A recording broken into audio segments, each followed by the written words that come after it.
ওসিলা তালাশ করো, আল্লাহর কাছে ওসিলা বানাও, মাধ্যম বানাও। আল্লাহর পয়গম্বর বলেন, যদি কোনো ব্যক্তি মাধ্যম বানাতে পারে তাহলে আল্লাহ রাব্বুল আলামিন ওই মাধ্যমের কারণে জান্নাতুল ফেরদাউসের মেহমান বানায়া দিবে। ভাইরা আমার, কেমন মাধ্যম বানাইছে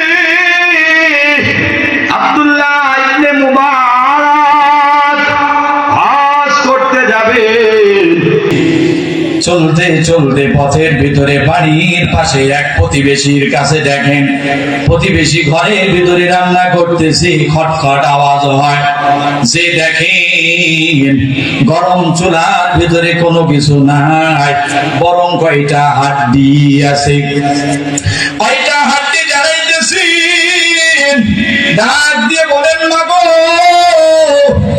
এই কয়টা হাড্ডি আপনি যে জ্বালাইতেছে আর আপনার সন্তানেরা কান্না করতেছে, আপনার ঘরে কি কোনো খাবার নাই? বলে, আমার ঘরের ভিতরে কোনো খাবার নাই। কয়দিন ধরে খাবার নাই?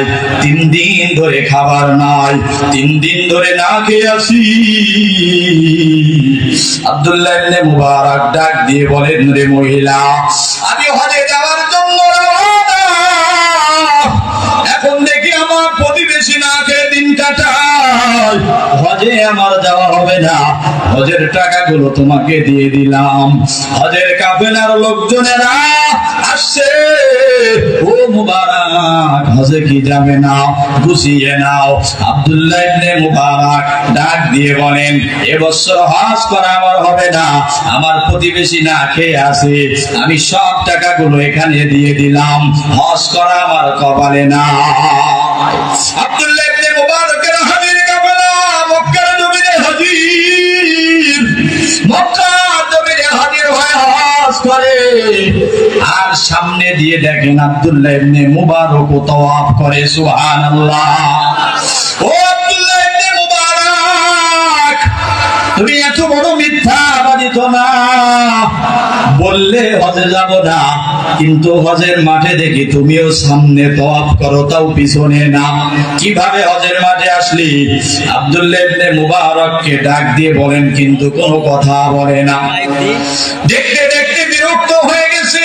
হজের মক্কা মদিনা সফর শেষ। এক পর্যায়ে যখন চলে আসবেন, চলে আসার পরে 1 নম্বরে আব্দুল্লাহ ইবনে মুবারকের হজের কাফেলা সম্পূর্ণ আব্দুল্লাহ ইবনে মুবারকের বাড়িতে হাজির। এসে বলেন, রে মুবারক, বললে হজ করতে যাবে না, কিন্তু কিভাবে আবার হজ করতে গেলে? তুমি এত বড় সিটার হয়ে গেলে, এমন মিথ্যুক হয়ে গেলে, এমন ধোঁকাবাজ হয়ে গেলে, আমরা বুঝতে পারলাম না। জামানার ওলি আব্দুল্লাহ ইবনে মুবারক ডাক দিয়ে বলেন, ও হাজির কাফেলা, আমি তো হজ করতে যাই না, তাহলে কিভাবে আমার পরিবর্তে কি হজ করলো জানি না।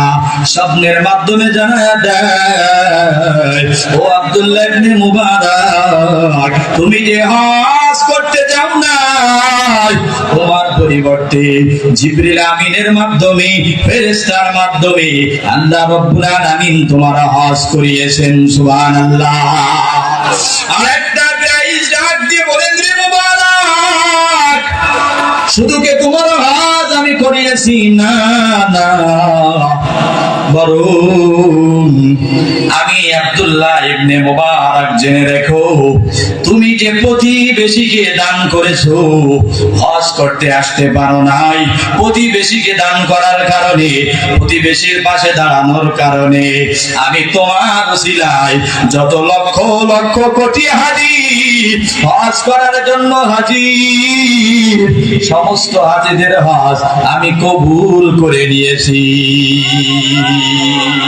हकीकत से तो दुनिया बेखबर है, दुनिया की नुमाइश पर नजर है, नमी गोयम के आज दुनिया जुदा बस, बहर हाले तू ही मुझको निगाहदार।